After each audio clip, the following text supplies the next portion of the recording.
Bonjour à tous, ravi de vous retrouver pour une nouvelle vidéo dans laquelle on va fabriquer ensemble un projet en bois comme d'habitude. Et le projet de la semaine, ça va être la fabrication de ce banc. Un banc qui est composé de 4 planches. Les planches font toute la même largeur, donc ça va être rapide justement au niveau de l'usinage. On fait un assemblage à mi-bois, donc c'est un banc qui peut être démonté très facilement pour ne pas prendre beaucoup de place et qui peut être transporté assez facilement. Bref, projet facile à faire, esthétique et en plus utile. Si vous voulez mettre un banc peut-être à l'entrée pour enlever les chaussures, ça peut être un projet qui peut totalement faire l'affaire.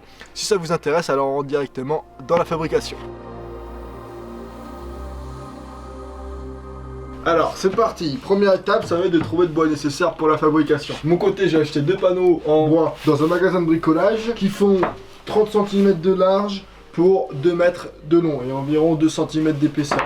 Donc ce qu'on va faire, on veut pas un banc qui soit très grand de notre côté. On va couper 2 sections à 100 cm, comme ça on aura une planche. Et ensuite on va couper pour les pieds 2 sections à 50 cm de long. Donc je récapitule, il nous faut 4 sections, 2 sections de 100 cm de long et 2 sections de 50 cm de long. Et on va garder la même largeur pour s'économiser du travail, parce qu'on est un peu fait marre. Allez, c'est parti, je vais utiliser ma scie à onglet. Si vous n'en avez pas, prenez une scie circulaire, prenez une scie à main.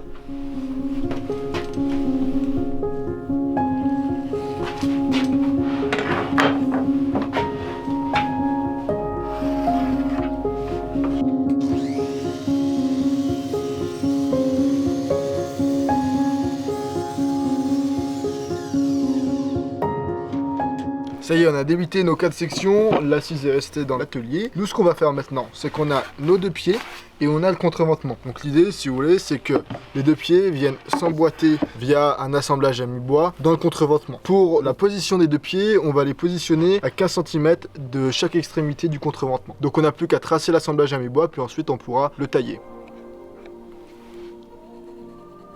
J'ai pris une chute de bois de la même épaisseur, comme ça ira plus vite. Je vais marquer exactement le milieu. Donc le bois fait 18 mm exactement, donc je vais mettre un trait à 9 mm, hop, comme ça. Et là de cette manière, ça me permettra... Là j'ai tracé le milieu de la planche, faut faire attention parce qu'ils disent qu'elles font 30 cm de large, mais le mieux ce serait de tout redéligner parfaitement à 30 cm, comme ça on sait qu'on travaille avec les mêmes largeurs, mais souvent il y a quelques millimètres de décalage. Là par exemple elle fait 30,6 mm, donc il faut faire attention pour être précis. Là je peux me retracer l'épaisseur du bois, pareil pour là. Et cette petite technique ça nous évite de perdre du temps et ça nous permet en plus d'être plus précis.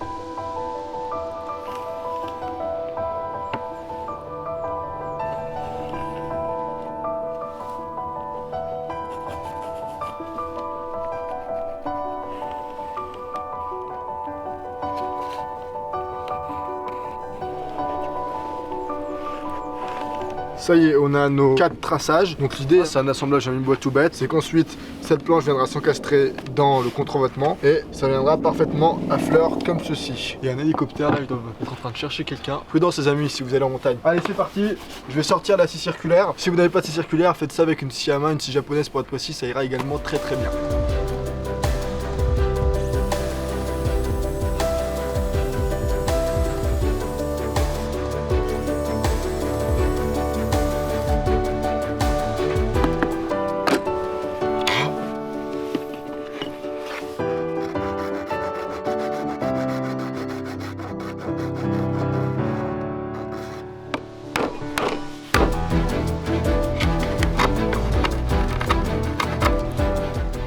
Moment de vérité, les assemblages à mi-bois sont terminés. Hop, et de 1. Et de 2. Et là vous voyez, on est parfaitement à fleur. Ça y est, les pieds et le contreventement de ce banc sont assemblés avec des assemblages à mi-bois. C'est le seul assemblage pour l'instant, il n'y a aucune cacaillerie. La prochaine étape va être de fixer l'assise à la base du banc. Pour fixer l'assise à la base du banc, je vois 2 options notamment. La première option, ce serait de faire un assemblage par tourillon, puisqu'avec la gravité, ça tiendra parfaitement. Vous mettez un centreur ici, 2 ici, un là. Vous positionnez ensuite correctement l'assise, vous tapotez pour qu'il y ait une trace. Ensuite, vous prenez votre mèche à bois, vous percez, vous mettez un peu de colle, vous mettez les tourillons, pareil de ce côté-là, et ensuite vous l'assemblez et ça sera parfait. Le petit souci avec cette technique, c'est qu'il faut être vraiment précis. Et puis là, on a une épaisseur de bois qui est, à mon sens, un peu trop faible, et on n'est pas sur du bois pas massif puisque vous voyez il y a des collages, donc j'ai pas envie d'utiliser cette technique. Ce que je vais faire de mon côté, c'est la deuxième option, c'est d'utiliser un gabarit de perçage. Donc je vais utiliser le gabarit Craig que vous avez vu dans les dernières vidéos. J'aime beaucoup ce gabarit parce que c'est pratique, c'est un assemblage par vis biaise et c'est des vis qui sont non apparentes et ça va aller vite. Donc voilà ce que je vais faire. Je vais faire plusieurs perçages le long du contreventement et puis également un perçage de chaque côté à l'intérieur des pieds pour que ce soit non apparent. Et ensuite on viendra visser l'assise correctement à la base de mon banc.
Et voilà pour ce qui est de notre banc. Alors en termes de finition, vous pouvez faire plein de choses. Vous pouvez prendre une défonceuse, arrondir les angles. Vous pouvez vous décider, si vous aimez bien la peinture et l'art, vous pouvez vous décider de peindre seulement par exemple l'assise du banc, ça peut être joli avec le contraste. Vous pouvez décider de peindre tout le banc. Vous pouvez faire la technique du bois brûlé en fonction du bois que vous avez utilisé. Je mettrai des infos dans la description pour ceux que ça intéresse par rapport à la technique japonaise du Shusugiban. Bref, il y a plein de choses à faire, sentez-vous libre. Et puis n'hésitez pas à nous envoyer une photo, tiens, sur Instagram, pour ceux qui ont Instagram, on vous met les réseaux également. Je vous invite vraiment à reproduire le projet dans votre atelier, c'est facile à faire et je trouve ça assez esthétique et en plus très utile. Dites-moi dans les commentaires ce que vous avez pensé du projet, ça m'intéresse toujours d'avoir votre avis. Pour terminer, on vous mettra également une vidéo dans la description qui vous permettra d'avoir 50 astuces de bricolage et d'atelier. Vous pouvez la télécharger, c'est gratuit et je pense que ça vous apportera pas mal de valeur. Et puis comme d'habitude, je vous dis, prenez soin de vous, gardez la forme, c'est important, profitez du beau soleil, on a la chance d'avoir du soleil et je vous dis à très bientôt.